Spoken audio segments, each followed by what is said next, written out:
Le decíamos anteriormente que a veces se nos complica levantar una taza, por ejemplo, abrocharnos un botón o incluso cerrar la puerta o abrirla, y es la sensación de que no tenemos fuerza en la mano. Invitamos a Adrián Campos, que es especialista. Bienvenido, Adrián, ¿cómo estás? Mucho gusto.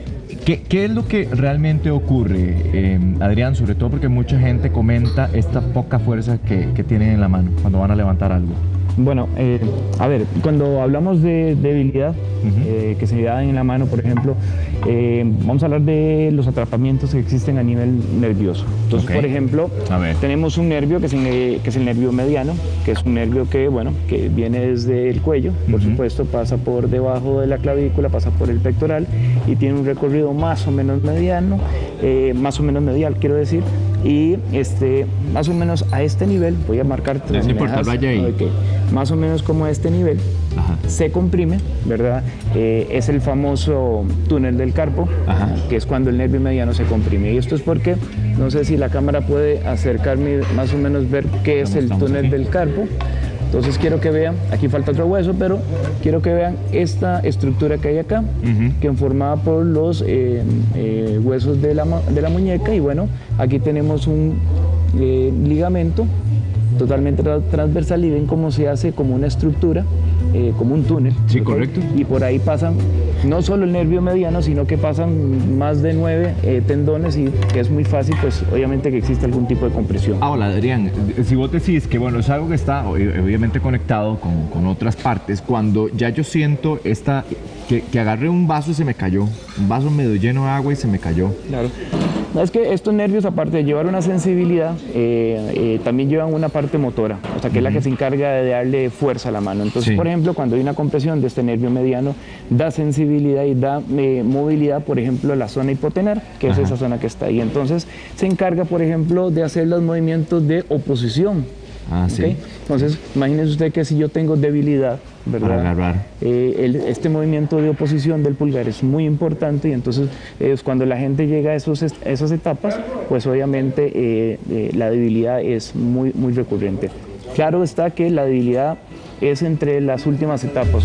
Generalmente lo primero que siente el paciente es un hormigueo, dolor constante. Y cuando uno le da la mano a alguien y siente como que le pegó una descarga eléctrica, que uno dice, me jaló. Es que siguiendo, digamos, con la insistencia de las compresiones a nivel de los nervios, es que no solo el mediano, sino que existen otros nervios, por ejemplo el nervio cubital, que es el famoso cuando uno se golpea y se saca la vida, cuando hay una compresión en esa zona de forma natural, porque existe algún aumento del volumen en la zona que comprime el nervio. Entonces el hecho de que yo quiera darle la mano a alguien a la hora de extender o de flexionar muy fuerte va a provocar esa sensación de parestesia, esa sensación de hormigueo y esa sensación de adormecimiento, inclusive depende de la estructura que esté afectada. Adrián, y puede ser, porque también uno escucha casos en donde dicen, es que empecé como una debilidad en el dedo, entonces de repente el dedito gordo, ¿verdad? O digamos cualquiera, pero eso es normal. A ver, lo que pasa es que es importante el diagnóstico diferencial. Una cosa son los atrapamientos que existen a nivel nervioso, y otras cosas son cuando existen de artrosis degenerativas, que esto quiere decir que desgastes que se hacen a nivel de la articulación propia, sobre todo la gente que tiene mucho trabajo manual. Entonces el cartílago se vuelve más delgado, la parte sinovial se inflama, y entonces puede provocar no solo deformidades, sino que también debilidad del movimiento y mucho dolor. Lo podemos ver, por ejemplo, en la gente que hace mucho trabajo manual. Usted puede ver un albañil que siempre tiene los nudillos un poco más inflamados, ¿verdad? Como más saltones. Sí, sobre todo es por ese trabajo manual. Sin embargo, es algo más estético y casi no hay sintomatología. Cuando es más sintomatología, vamos a las articulaciones más distales, y esto se da mucho más en mujeres, por ejemplo, que hay dolores constantes, ¿verdad? Porque no solo hay inflamación sinovial, sino que también hay un desgaste prematuro. ¿Por qué es más común en las mujeres, por ejemplo, que se vea?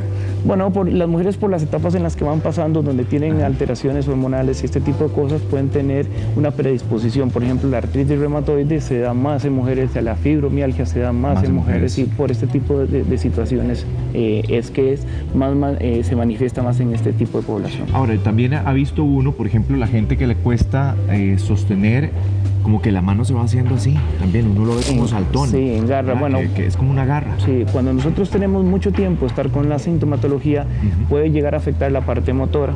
Y cuando existe la parte motora afectada, empieza a haber una atrofia muscular, empieza a haber una fibrosis, y esto hace pues que de alguna manera se empiece a perder el dinamismo de la mano y se empiecen a perder la musculatura intrínseca y la que se encarga de hacer los movimientos de la mano, y entonces la mano se empieza a ver más delgada, ¿verdad? Y los tendones empiezan a retraerse.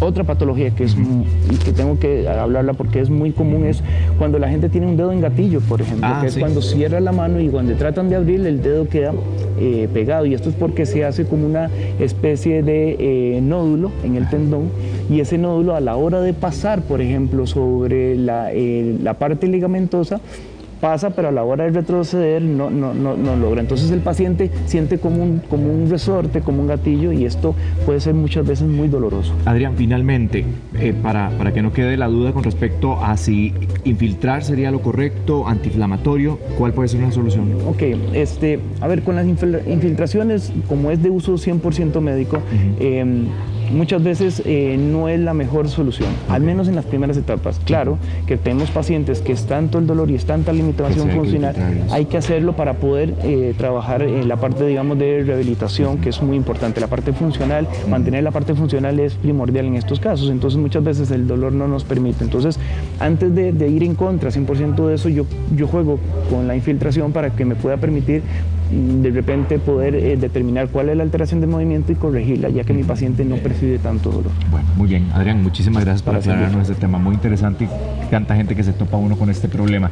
Continuamos con más, Verónica.